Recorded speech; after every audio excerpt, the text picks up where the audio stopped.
Et la République démocratique du Congo a toujours marqué sa totale adhésion à ces grands principes qui gouvernent les relations de coopération en matière de développement. C'est en ces termes que s'est prononcée la vice-ministre du Plan à l'occasion de la cérémonie du lancement officiel et du séminaire des formations sur la plateforme de gestion de l'aide des investissements PGAI. J'ai noté avec satisfaction tous les résultats obtenus par le gouvernement grâce à la mise en place de cet outil moderne de la gestion de l'aide, parmi lesquels on peut citer la reconnaissance de la PGAI comme source officielle d'informations sur le flux d'aide en RDC. Cet engagement de la communauté financière internationale aux côtés de la RDC a pour objectif d'améliorer le système de gestion d'aide à travers cet outil moderne. Donc c'est un outil qui est basé sur la technologie web, donc qui est accessible à distance via Internet ou intranet.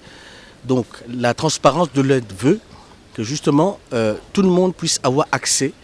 aux informations sur l'aide. Très souvent la population se pose la question, quel est l'impact des interventions des bailleurs de fonds dans notre pays? Donc c'est la raison pour laquelle en janvier 2008, le gouvernement avait décidé justement de mettre en place cet outil qui lui permet d'améliorer l'efficacité de l'aide dans notre pays et qui permet à tous les acteurs, à la population de pouvoir